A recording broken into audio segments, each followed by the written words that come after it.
What's up, Michigan fans? Welcome back to the Maize and Bluebeard podcast, your daily podcast for all things Michigan football, Michigan basketball, and all Michigan sports. I'm Chris, your host. Thanks for hanging out with me and talking a little Michigan Wolverines. We're going to talk some basketball, of course, update you on the transfer portal, how things are looking right now. We'll do a daily update on all of that till the transfer portal is done. And then, of course, we're going to talk about football because Kyle Whittingham did another press conference for spring practice time, so we'll break down what he said. And finally, I'll update you on how the weekend series for Michigan baseball against Michigan State is going and how Michigan softball against Ohio State is going. All that and more on this episode of the Maize and Bluebeard podcast. Let's go blue, and let's get to it. Michigan basketball, of course, continues their big week. It is hard to believe that it was just Monday night when they won the national championship. Seems like a long time ago, and it seems surreal, like it never happened still at this point, but it's been magical. And today, of course, they have the parade from 10 to 1. I am out of state, so I'll be watching it on YouTube, on Fox 2 Detroit's YouTube channel. They're streaming it live on there. And also, if you are there locally, in Michigan, you should be able to watch it on local or YouTube if you're like me and you're just a little out of the area. I'm a lot out of the area, but that is going on today. That's going to be exciting to watch. If you watch this and you're like, oh, shoot, the parade, of course it's on YouTube, so you can just go watch a replay of it at any time. But what a team, what a celebration, fantastic stuff. Great way to cap an special magical week for Michigan basketball. Transfer portal time. Let's do some updates. Of course, we know that they got J.P. Estrella from Tennessee, the big man. I'm really excited about him. And a side note, it's still funny to see, not just fans. I mean, there's always going to be some stuff from some of our fans, but some fans, but also some media people and some content creators and stuff say, I don't know about this one. I think there were better options out there. And it's like, guys, we just won a national championship based on the people that Dusty May got. How can we not just trust the dust? Estrella has exactly what Dusty May wants. The dude is athletic. He's a great rebounder, a great defensive player. His offensive game has improved every season, and it's going to improve even more with Dusty May coaching him. But he can hit the three. He can go in and dunk it. He can hit a jump shot. This is like prototypical Dusty May big guy. So I'm excited about him and listening to him talk and stuff. He seems like a really high quality dude, high character dude. So I'm pumped. That's a great first signing, and I think there'll be more to come. Of course, Drew Karras has been there this week visiting, and he is some say number one player in the transfer portal, at least top three when you look around at all the different things. A great piece to slide in there with Cadeau, McKinney, and McCoy coming in, and their backcourt would be fire again. It would be pretty awesome. So I'm excited about that. But let's talk about some other things that have come up in the last couple days. Of course, we knew Winters Grady was leaving, was not a big surprise, but I was a little surprised that center big man Malik Cordell was leaving. He was got in often at the end of games when games got out of hand, and he seemed like he had a lot of potential as a big man, but maybe Australia coming in, maybe Johnson, he knows maybe he's coming back. They got some big guy freshmen coming in, and they're talking to a lot of other big guys, so maybe he thought, man, I don't want to end up at the end of the bench again. I want to go somewhere where I can play, and, can't fault him, so we'll see what happens with that, but good luck to him. But some people that Michigan is talking to, some exciting names that came up, was one I'm excited about is TCU guard / forward, David Punch. He's the number 7 ranked player in the portal, according to 247, and number 10, according to On3. So he would be really cool. I would be pumped if they got him. He's awesome. Some other names to watch that have been linked to Michigan. Of course, they're going to make a run at Kansas center Flory Badunga. I think that he would be awesome if you got him next to Australia. And if Johnson came back, holy smokes, that front court is beast again. So keep an eye on that. We'll see. As of now, there's no visit to Michigan reported or anything, but we got, a whole couple weeks here, so we'll see how that goes. And then also keep an eye on center from Alabama, Aiden Sherrill. Another center from St. Mary's, Andrew McKeever. He's 7'3". Keep an eye on that one. Virginia Tech forward Nicholas Avadalis. He's a top 20 overall player. That's another one to keep an eye on. And Michigan has already reached out to a guard from Cleveland State, Ice Emery. Can you imagine if we had a guy named Ice and a guy named Juke in the backcourt? That would be pretty awesome. So Ice Emery, keep an eye on that one. I had mentioned John Blackwell from Wisconsin. He was from Michigan. He's a great player. I thought that would be cool, but I said I don't know for sure if it would work out because Michigan already has McKinney and Cadeau. They've got McCoy coming in, and then they're talking to Juke Harris. It just didn't feel like he would want to go somewhere where there's already other people because he's probably leaving Wisconsin to go somewhere he can have a shot at a natty but be the guy. Plus he's a junior, and we all know how hard it is for Michigan to get juniors in. So he named his top schools that he's looking at going to, and Michigan was not one of them. So cross John Blackwell off the list. I don't think he will be going to. And then as far as recruiting goes, something kind of out there, crazy that there's been some Michigan people talking about, including one of my subscribers, Brian. Shout out, Brian. This would be cool, but there's nothing cemented or anything. It's just like trying to say like, hey, why not? But that is Tyron Stokes, the number one recruit. A lot of people thought he's going to go to Kentucky, Kansas, other places, but he hasn't committed anywhere yet. He is probably going to be a one and done and then go to the NBA, and he wants a shot at a natty. Why not? Why wouldn't he? Maybe Dusty may give him a call. Maybe he decides to go to Michigan. I'm just saying, just keep an eye on that whole situation in general. Will be interesting to see where he goes. But hey, you never know. But like I said, there's nothing out there that I can find cemented or legit that connects him to Michigan. But since he wants that kind of a setup and his recruitment is still open, you never know what's going on behind the scenes. And then, of course, as far as players returning, Elliot Cadeau and Trey McKinney announced they were coming back, but they signed their deal to come back, so it's official. We're waiting to hear about Ade Mara and Morris Johnson Jr. Mara, he's going to definitely test it, see where they think he's going to end up. I think if he's top 15, maybe even top 20, I think he's gone. He would benefit from another year at Michigan, but you can't fault the kid. If his dream could come true like that, can't fault him. And then Morris Johnson Jr., he did do an interview recently where he talked to somebody, and he said that he's not really sweating it. There's no rush, because if he can't get the NBA contract he wants, a top, I don't know what he wants, top 15, whatever, in the NBA draft and in the NBA, he knows he can just come back to Michigan, make good money, and run at another natty. So it sounds like the chances of him coming back could be good because he had a rough end of the year, and I do think that he is probably not going to be a top 15 pick. Maybe first round at the end, but I don't know. If he comes back and gets stronger and has a beast year, he could be a top 10 pick or a lottery pick. So I have this gut feeling that Johnson will come back, but we'll see. Who knows? I could be wrong, and they could just look at his skill set and his potential, and he could be a top 20 pick for all I know. I don't know.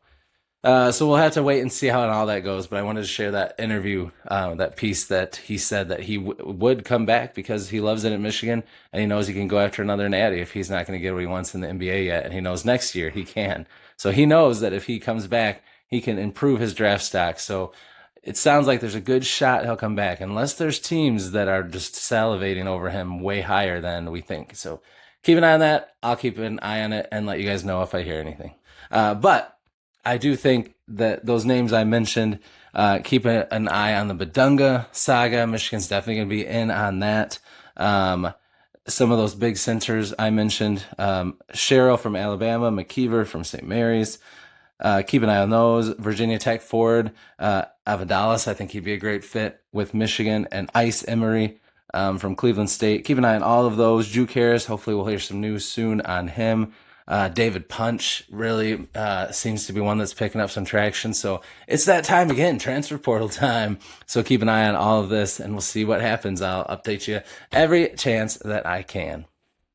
But for now, enjoy that national championship celebration. Go Blue, baby. Champions of the world.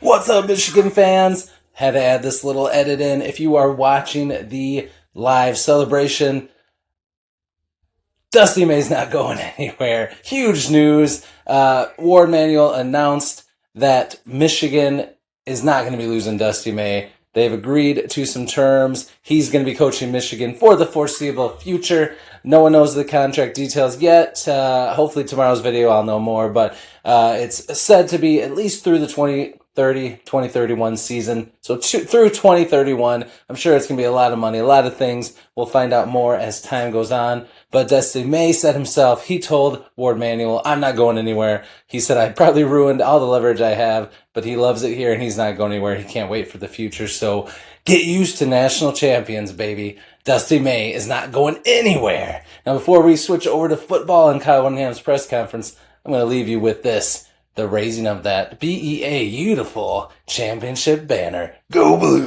National championship banner in 3, 2, 1!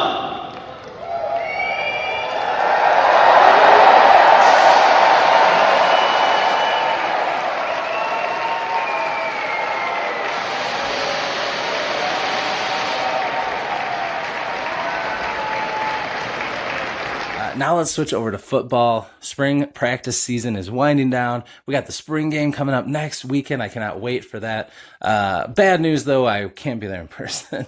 Now, next year, by then, this community will be over a year old. We'll have memberships and all sorts of cool things that I have planned running out. I'll plan a fun meetup for community members and stuff next year. We'll have it all planned ahead of time, and I'll be there, and it's going to be awesome. But this year, I was kind of trying to throw together a last-minute trip to go there with my son. But my daughter and coming in from out of town, and it just happened to work out with my wife's schedule for that weekend. So I'm not going to not be here when my daughter comes here, who still lives in Michigan. So I'm excited to see her. So I won't be able to make it there, but I will watch it, and I will do a little live stream afterwards to talk about it with everybody. So look forward to that. But anyway, it's coming down. So Kyle Whittingham did another press conference to kind of catch people up, answer questions, all of that stuff. First, of course, he congratulated the Michigan basketball team on a great season. He was there watching the Final Four in the championship, which was awesome. And then, of course, this was Thursday before Michigan's game, hockey game. So he's a big hockey fan. So he's excited about Michigan's Frozen Four game. Of course, they lost. Their season came to an end, unfortunately. But it was a great season for the hockey team. Watch my live post game if you want breakdown and talking all about that. But it was just great to hear him talk about his support of the other programs. Fantastic stuff. So anyway, first he talked about spring practices. So he said, 2/3 of the way through, 10 down, 5 practices to go. It's been very productive first 10 practices, lot of positives. Offense is progressing, defense is progressing. Everything's on track where you would hope it would be. There are new schemes on both sides of the ball. That was the first order of business. Get those schemes installed, up and running, which we have done. Guys are working really hard. There hasn't been a bad practice. You love hearing that. Some better than others, obviously, but nothing we can say, hey, that was a step backwards. So positive in that respect. So I love hearing that they are bought in, they're working their tails off, and every practice has been solid and progressing and moving forward on both sides of the ball. I mean, you can't ask for any more in spring practice. He talked a little bit about the injury to Micah Capano, which was a bummer. He injured his leg. He'll be out the whole season next year. He was going to be a great depth piece, great locker room guy, so he'll still be around the program. But just a bummer that, but Michigan has a lot of running backs in that room, so somebody will be able to step up and take that fourth spot. But our top three is still there, still solid, so that is good. But he said, big downer, Mike, our running back, Capania, out for the season, lower leg injury, we'll miss him. It's unfortunate, but so far we've been healthy other than that. It's a loss, something I'm sure he'll return from and be back for next season. but it looks like he's going to be out for this season. They asked him about defensive coordinator Jay Hill if he's throwing confusing looks at sophomore quarterback Bryce Underwood. He said it's happening, and Jay with his scheme, there are a lot of looks. Can't imagine he's going to face anyone more sophisticated and with multiple looks is what he's getting this spring. So that's a good thing. Well, he's improved overall without a doubt. His footwork's better. He's making better decisions. Still a work in progress, as is the whole football team, but Bryce is definitely taking steps forward this spring without a question. So there's two great things there. One, just hearing that Bryce is progressing. I mean, obviously he's not, I don't know. Kyle Whittingham is refreshingly honest and authentic. If Bryce was struggling, he might say he's struggling in a very tactful and kind way to light a fire under Bryce's butt. I don't know. So I think it's legit. And when he says he's progressing, some people will say, of course he's going to say positive stuff. But I mean, he's been pretty honest. He said, oh, this area of the team we need to grow some depth here, or we need to progress here. He's been honest. So I think that's a good thing. But I do love hearing that Jay Hill is just going all out and throwing stuff at him. And Whitt makes a good point when he says that if Underwood can find some consistency and success against our defense and his different confusing looks, he's not going to face that all the time. There's going to be some more vanilla defenses, some more defenses that he'll be able to read easier that he plays against because he starts to figure out some of the things that Michigan is doing. So I think that's only a positive and a strength for him. They asked him about players who've made big strides this spring. He said freshman quarterback Tommy Carr, Tommy, has been a pleasant surprise for us. He's really progressed through spring and emerged as, at least for now, the number 2 guy. There will be more competition going forward in the fall, but if we had to play tomorrow, he'd be the number 2 guy. I love that. He said Silas Moa, our freshman wideout, just got here a few months ago, has done some really good things. Defensively, I think the young linebackers are really taking steps forward. I love hearing that. We have very little experience returning at that spot and a bunch of new guys, and those guys have stepped up, and it's been progressing. So I love hearing that the linebackers are looking good. That is fantastic. On depth on Michigan's defensive line, we feel very good about the depth up front on the defense. I feel like right now we've got 5 D tackles and 5 D ends that are going to be guys that we can win with, and that's all you can hope for. If you're 2.5 deep at each spot, inside and out, then you've got a pretty good rotation going on. I feel like those guys have really stepped up this spring, and that's maybe the deepest position on the football team. It remains to be seen. Running back's really deep as well. Well, before Micah Capagna went down, but defensive line should be a strong suit for us. So I love hearing that because so many people were worried about linebacker and defensive line. And I was like looking at defensive line, it's like, man, they got a lot of depth there. Like all they need is some guys to just be consistent, and that can become a strength real quick. And it sounds like that is what is happening. They talked about the offense in general, about how it's progressing, what he means by that. He said, really, the whole offense has progressed and is doing some really good things. Saban Hyder is another bright spot. He's really a great fit for this offense and has impressed me with his blitz pickup. That is huge because that was something that Corum was really good at, but man, after he left, like we had some issues sometimes picking up the blitz. I think Marshall's decent at it, but he's had some injury issues, so it'll be great to have another running back that can pick up that blitz and help with blocking on passing downs. That's huge, especially for someone like him who you really want to keep in there on passing downs because he's such a weapon out of the backfield, and you don't want to take that threat away. So that's huge. He said you got to be able to pass protect. If you're a running back, that's part of the job description here. For a true freshman, he's doing a really good job in that respect. Tools we can give them. I think one thing will be critical is the players and the work that they put in on their own over the summer. We have limited access to them during the stretches of the summer, but they can go out there and do their player run practices. When you're implementing schemes on both sides of the ball, you've got a lot of young guys at certain positions. That really has to happen. We have to have a lot of production over the course of the summer, and that's up to them. It's up to the players to make sure we get it done. Really good leadership on this team, so I don't doubt that will happen. It's going to happen all over the course of the summer. So that's huge, because remember, they can't meet with them, work with them, practice with them for a lot of the summer. So that's going to be huge that the players need to step up, show leadership, and do stuff together to prepare and grow over the summer. That is huge That can be the difference between a solid team and an elite team. So we'll see what happens there. They asked him about how a lot of players have been saying practices are more execution based and shorter. He said they're high tempo. We push the tempo from start to finish. I don't believe in being on the practice field for hours and hours. The work is the work. You got to put it in and it's got to get done. But if you can be more efficient and get it done in a compressed amount of time, get the players on and off the field, I think that's at least my feeling through the years that works best. Keeps the players fresh, and I think they've done a really good job adapting to that new mentality and new philosophy. Of course, I don't exactly know what the old way was, but they've said practices were a little longer.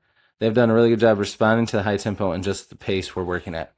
I actually really love that because you think about just in general as a person, think about if you have to go like when I am trying to work out and be consistent, like if I'm like, okay, I'm going to work out, 3 to 5 times a week, but I'm only going to do it for 20 to 30 minutes. I can bust my butt for that 20 to 30 minutes. Now, if I am on, say somebody's making me work out and they're like, you're going to work out every day for an hour, there's going to be times in that hour where I'm like, ugh, and I like, I'm just saying, it's human nature. So for them to be able to say, okay, we got a shorter practice, it's going to be high tempo and it's going to be efficient and every second of it's going to count, I got to be locked in and I got to buy in and just go nuts. And it sounds like they're doing that instead of having a practice twice as long. And a lot of it you're seeing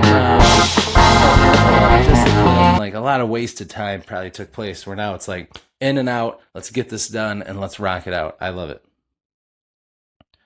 They asked him about what he feels about the players saying that the program is more disciplined. He says they're hungry and willing. I'm not going to say we're a bunch of undisciplined guys, but our structure is different than what they were used to before. So there was a little bit of an adaptation period. Very short adaptation period, but still an adaptation period. They caught on really quick. We've had very few issues, knock on wood, discipline-wise over the last 3 months. We're not perfect, but I think we got a really high character, good group of guys. I love hearing that. And yeah, I think there was a big adaptation, but they had to adapt. They had to change. It was a big change from Sherrill Moore, where they could just listen to music and party and show up late and leave early and nobody cared. There was no consequences. It's a big change now, and I think that they like it. They love the structure. They love and you need to be structured and disciplined because you're going to get into a game where you're fighting for a victory. And you're tired and you're worn down and the odds are stacked against you and you got to be able to come together and stick to the fundamentals and the basics and have ice in your veins. And that's not what this team had the last couple of years. So, yeah, it's a good thing.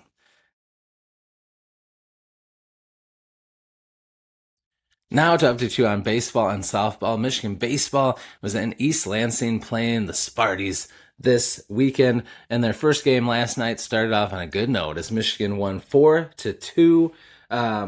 Kurt Barr, Michigan's starting pitcher, who's great, threw a complete game. Evan Hager, who's had a great year so far, went 3 for 4 on the day, including a home run, scored 2 runs, and had 2 RBIs. Michigan improved to 19-14, 6-7 in the Big Ten. Michigan State fell to 11-20, 5-11 in the Big Ten. They will play today, game 2 of the series at 3:30 p.m., and that will be on Big Ten Plus. So hopefully you can check that out after the National Championship Parade concludes. But they're not the only team in action today. Of course, the softball team is home playing against Ohio State. Saw some images of Ohio State bus there for the softball game during the parade. And of course, people were having fun with that, like saying, oh, they're coming to see what it's like to be a championship team, all this kind of stuff. But just the softball team Michigan's playing against.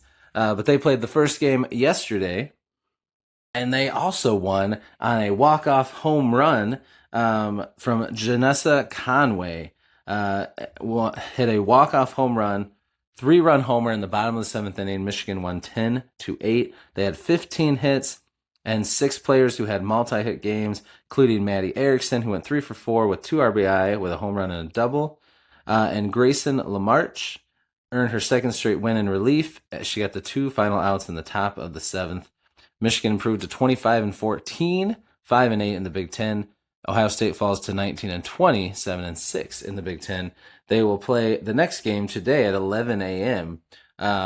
Against Ohio State.